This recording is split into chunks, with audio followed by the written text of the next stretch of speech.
Welcome to Discover Barnstable, the official podcast of the town of Barnstable. A podcast where you can meet the people who steward the programs and services for the town of Barnstable that connects us to our quality of life. We invite you to join the conversation as we navigate municipal government and our community pathways to help you discover Barnstable. I'm Paula Hersey, and today I am joined with our guest, Dr. Laurel Schaider, Senior Scientist at Silent Spring Institute, and Public Works Water Supply Division Supervisor Hans Keijser. Today, we're talking forever chemicals, or somewhat commonly known as PFAS or PFOA. PFOA. So many acronyms in municipal government and in the health, I would imagine. Dr. Laurel Schaider, please introduce yourself to our listeners today. It's great to be here, Paula. My name is Laurel Schaider. I'm a senior scientist at Silent Spring Institute. We're an independent nonprofit research organization dedicated to understanding links between everyday chemical exposures and health, with a particular focus on women's health and breast cancer prevention. I've been with Silent Spring since 2009. We've been looking at water quality here on Cape Cod. Most recently focused on the PFAS chemicals or forever chemicals, but broadly thinking about other unregulated emerging drinking water contaminants in the waters of Cape Cod. My background is in environmental chemistry and engineering and public health.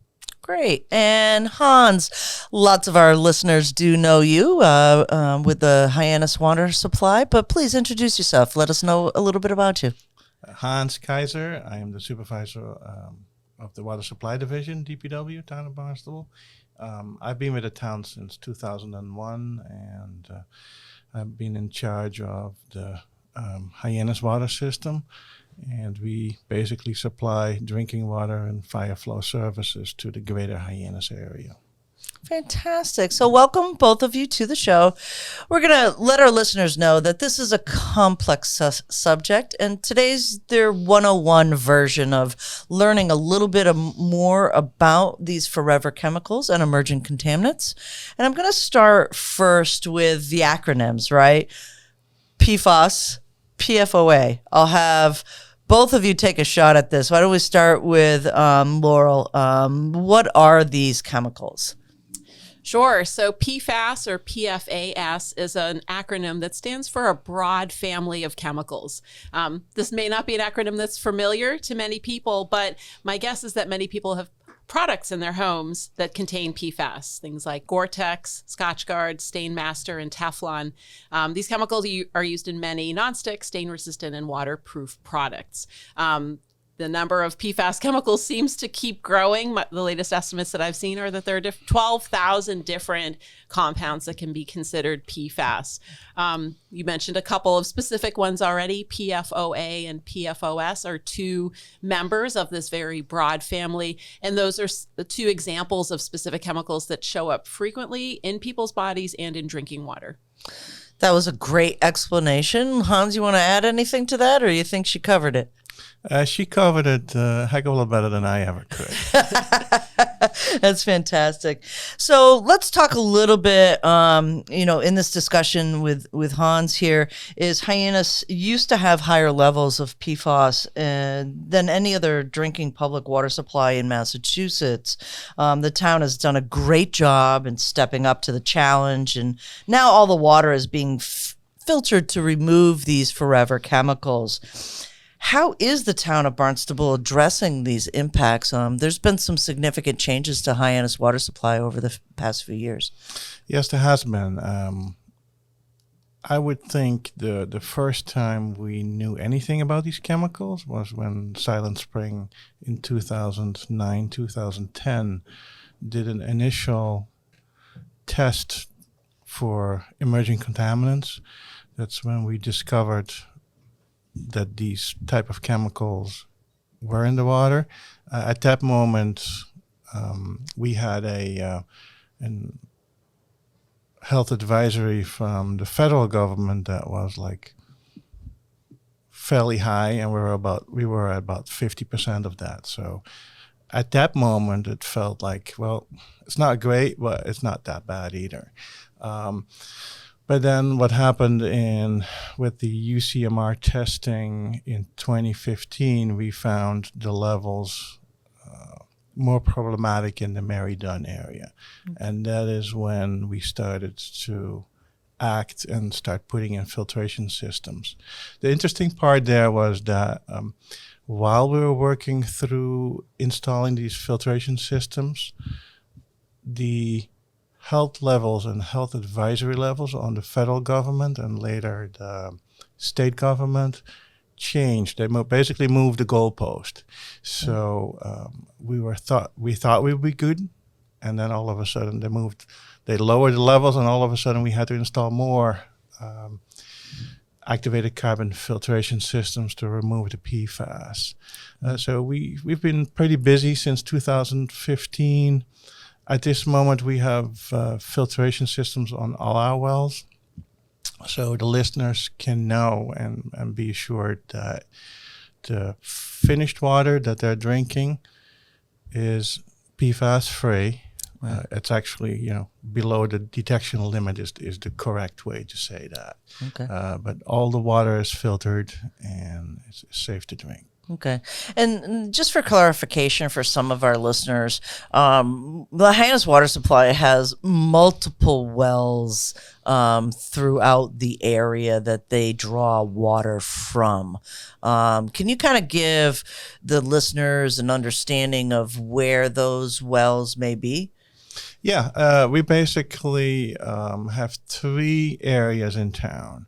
One area is north of the airport off of Mary Dunn Road. We have 5 wells there. We have 4 wells down in the Hyannisport Straightway area. Okay. And we have 3 wells right at the corner of Route 28 and Yarmouth Road, close to the town line with Yarmouth. Okay. And all those wells in all these different areas are being treated for PFAS and then released into the distribution system. Okay. So let's talk about a little bit of how the federal government and the state government and the results of testing water, monthly water testing confirms or non-detects for PFAS in the drinking water system.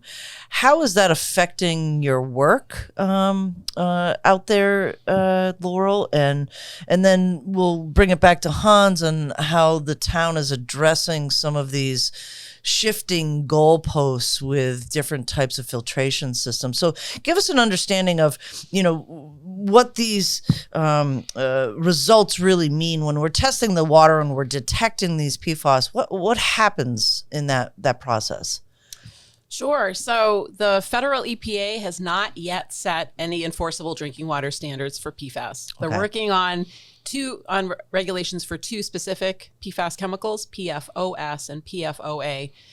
As Hans mentioned, over time, the EPA has had a series of different drinking water advisory levels that have gotten stricter over time. So they've gone down significantly. Most recently in June of 2022, they issued stricter guidelines for those 2 compounds, PFOS and PFOA, that were thousands of times lower than what they previously had suggested as a sort of an upper bound recommendation for what should be in water supplies. Basically, now any measurable level is considered too high by the EPA. That may not be where the final drinking water standard ends up, because the standards also have to take into account a level that can be measured and that's feasibly achieved by water supplies.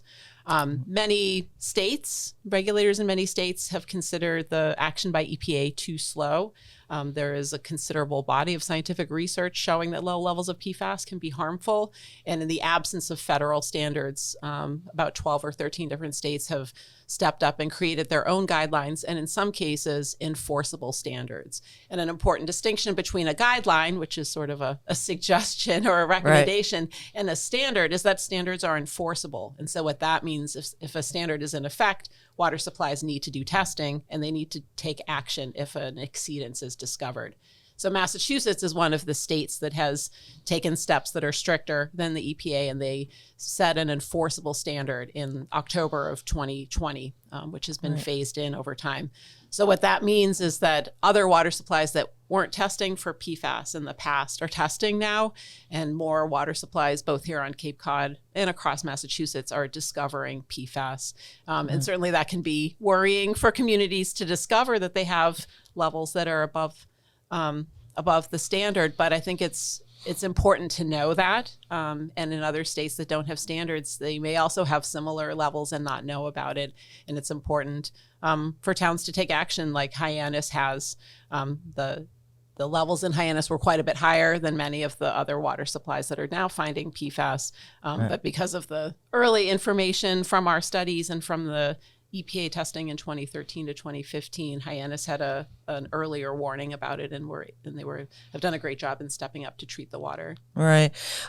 We have to say that Hyannis water supply is ahead of the curve here. You're like one of the first in the state and pretty much first in the nation trying to get these filtration plants up and running. We had some significant help from the state to help us do that. Talk about the new filtration plant that is in Hyannis, the Mahar Fields, and that particular facility that is online now, but it was built just a few short years ago. Yeah, that's correct. It's a facility, about $12 million total cost to build. And it basically not only removes the PFAS, it also takes care of another emerging contaminant, 1,4-dioxane. Okay. And to be able to properly treat PFAS, we also installed an iron and manganese filtration system. What that does, it takes the iron and manganese out, which is a normal, very standard contaminant or compound that is in Cape Cod groundwater. All the water systems on Cape Cod deal with iron and manganese in a higher or lower level. It depends. But what that does is it kind of blinds. If you don't treat for it first, it kind of blinds and covers up the carbon, and then it's much harder for water operators to actually have the water flow through the cabin to really deal with it. And then you got to backwash a lot. It's a little bit like a pool you have in your backyard type of deal. But right now everything is working well. No pun intended. Sorry. That's right. And we test like you said, we test every month, and we get no detects. So I think everybody, all our customers, can not have to worry about this one. That we got it under control and we manage it. Right, and as best we can. I've been over to that filtration plant, state of the art. Yes, it is. Yeah, lots of shiny parts over there. Not only are they shiny, but they actually are working, and we make sure they work correctly. Yeah, that's fantastic, Hans. So let's talk a little bit about the testing. CDC, the Centers for Disease Control, have actually produced a test for residents in Hyannis from the specific years. I believe it was 2006 to 2016, if I remember correctly. It's your health study. It'll help scientists to better understand how PFAS can affect our health, because there hasn't been a lot of study on this particular subject. It's part of a broader national study. It's not just Hyannis. There's two specific towns in, I believe, Air is the other one with Hyannis in the communities. There's 7 states. All have experienced PFAS drinking water contamination, and we want to learn from it. Laurel, talk a little bit about this study, its ongoing, and how residents can get involved in this. Even if you're not living in Hyannis now, if you've lived in this village for the last, that 10-year spot, how do people get involved, and should they get involved? Absolutely. And you gave a great summary of the study. So the CDC, or the Centers for Disease Control and Prevention, has recognized the need for more information about how PFAS can affect our health. There's a lot that we know already about how PFAS can affect our immune systems, our metabolism. High levels have been linked to breast cancer and other types of cancer. But there's also an opportunity to learn more. Hyannis unfortunately is not unique in having had this type of contamination. There are communities all across the country that have experienced PFAS contamination. And so the CDC put together a study that they're calling the multi-site study. So they're funding research teams in 7 states to recruit participants in communities like Hyannis that have experienced PFAS water contamination. So Silent Spring Institute is leading one of those 7 projects. We're working closely with other researchers from Harvard School of Public Health, and our local community partner is the Massachusetts Breast Cancer Coalition, with whom we were founded actually in the 1990s, and with whom we work closely on all of our federally funded PFAS research. And so there's a core protocol that CDC has established to ensure consistency in how the results are being collected across the 7 sites, with the goal being of combining the information at the end of the study. Many of the communities are kind of small. And so to do a public health study or an epidemiological study where you look to make associations between exposures and health effects, having more people gives you more statistical power. So combining information across multiple communities is helpful. So our 2 communities here in Massachusetts are the village of Hyannis and the town of Ayer. The Ayer public water supply also was contaminated by firefighting foams, mainly from the former Fort Devens site there. And as you mentioned, we are looking to recruit both adults and children ages 4 to 17 who lived in Hyannis anytime between 2006 and July 2016. After that point, the water filtration was meeting the EPA's 2016 health guidelines. So we're looking for people who might have had exposures before that point. And there's a couple steps to being in the study, but it's really not a heavy lift to be in our study. We do have a study office here in the town of Barnstable. We recently had to move, so we're just over the Hyannis line in Centerville, and we have a clinic set up where participants come. It's a lot like going to the doctor. We do a blood draw, we collect a urine sample, we do some body measurements.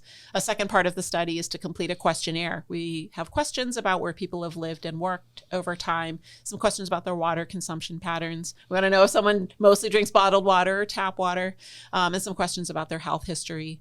And then for children ages 5 to 17, we do ask them to come back for a second visit. We have some neurobehavioral tests. There are questions by researchers about whether PFAS may in some way affect learning and memory and other brain function. So we encourage everyone who lived in Hyannis during that time to consider signing up for the study. This is a really major, very visible effort. And Hyannis has a unique opportunity to be part of this. So I would really ask everyone to step up and represent Hyannis. We do also give gift cards, so up to $50 for adults and up to $75 for children who take part in the study. And you also get results. So fairly quickly, we can share the results of routine blood tests. You'll receive information about blood cell counts, cholesterol, blood sugar, thyroid hormone levels, some that your doctors might do regularly and some less routine tests. And then eventually, it takes a little bit longer because it's very specialized equipment, but you will also receive information about the levels of PFAS in your blood. And this testing is expensive. If you wanted to do this on your own, it would cost hundreds of dollars, but you'll receive that information for free. And the show notes will have information with our website and our email address and phone number where people can email, call, or text us to set up an appointment. That's fantastic. And again, Hyannis, let's step up. Let's help the rest of the country understand what happens to our bodies with these particular chemicals.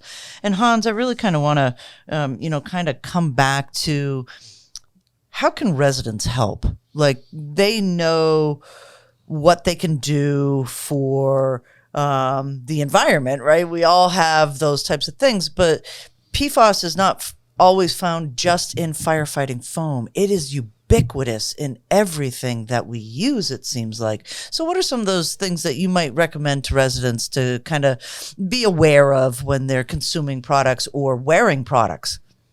I would say 2 major things, and one of the things is basically what the town manager's been mentioning before, Markels, and that is you have to really realize that most of the water on Cape Cod, including here in town of Barnstable, is groundwater. So the water under your feet is basically what, directly, indirectly, we pump out of the ground, and that's what we drink. So if you really start thinking about it, you got to be very aware of what do you put on or in the ground, right under your feet, or what your neighbor is doing.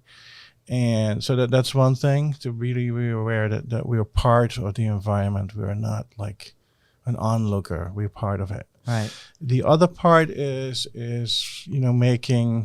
being just as aware of even more what you purchase and how it affects you and your environment, and that is really the major issue. It's a mindset that really counts. And this town and Cape Cod is a beautiful spot in the country. A lot of people come here for that reason, and it's important to take care of it properly. Right. We talk a lot about water quality here on podcasts and Channel 18. So we want all of our residents and our visitors to be aware that, this is a fragile, special spot. We have a sole source aquifer, which means the water that we drink is only from one, basically groundwater. Like you said, we stand on the water that we drink. Laura, any last thoughts for our listeners before we get to the rapid fire questions? Absolutely. I think Hans made some really important points about thinking about the role that we play as being part of the water cycle. And we think a lot about our carbon footprint, but we also have a chemical footprint. And when we bring products into our homes that have toxic chemicals, they don't stay in the products and they don't just stay in our homes.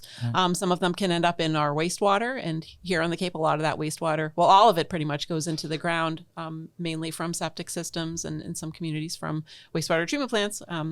For instance, here in Hyannis. So especially these very persistent chemicals like PFAS that are in products, they don't get broken down in a wastewater treatment plant. And so they do end up in groundwater, and they'll be there for a long time to come. And so there's a lot that all of us can do to reduce our chemical footprint. Our Silent Spring team has put together a smartphone app called Detox Me with tips for how to reduce your reliance on products with toxic chemicals, not just PFAS, but other chemicals of concern as well. So we can find that for iPhone and Android phones. Sure. And it has lots of different types of tips. And there's things all of us can do, both in our individual life as purchasers in our community. I know the town of Barnstable has some town-wide initiatives in terms of town purchasing to limit products that contain PFAS. So we have different ways that we can contribute.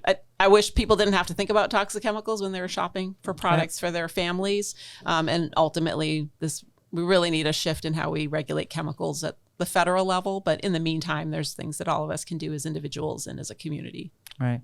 And Hans, any last words of wisdom besides drink the water? It's safe.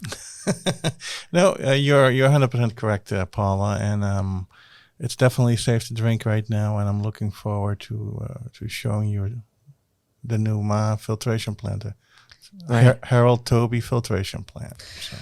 It's fantastic. I think there's a lot that we can learn from obviously science and from our own behavior. So I thank you both. We've got some really cool questions. Rapid fire, right? Rapid fire means no half-hour story. But you might have one. Everybody does. So let's start with you, Laura. What's your favorite time of day? Early in the morning before anyone else in my house is awake. We get that a lot. How about you, Hans? The opposite. Sundown.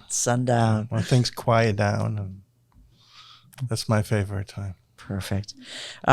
This one's one of my personal favorite rapid fire questions. And I'm going to ask Hans first because his answer might be from another country. What was your first concert?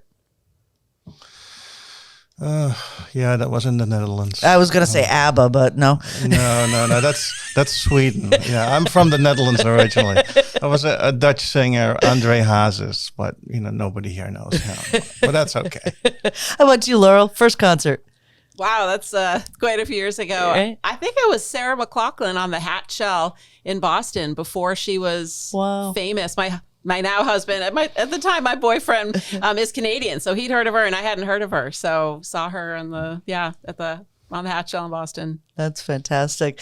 Hans, I know that you'll say the Mahar filtration is probably your favorite spot in Barnstable, but do you have a favorite spot in Barnstable that you just go and it's your happy place? Mary Dunn Pond. Mary Dunn Pond. Yes. You go there and it's just absolutely beautiful. I've never been there. But no, we tried to hide a little bit. Right. It's gorgeous and it's just amazingly beautiful. The other hidden one is actually the Straightway and Hyansport Wellfield. It's like you would never know we had such a beautiful little nature spot right in the middle of Straightway, right? Yeah. It's basically off of Smith Street and Straightway. Yeah. You got Simmons Pond there, Ben's Pond. It's a nice little spot. Some new ones for me to kind of explore. How about you, Laurel? I know you're from over the bridge, but is there a spot in Barnstable when you're down here doing work that you just kind of like drive to and say, I'm here? I have two kinds of spots. So, I mean, anytime I can see the ocean is really fabulous. A lot of my time on the Cape is in meetings. So right. I don't spend as much time on the beach as I'd like. And my other place is Pan d'Avignon. Right?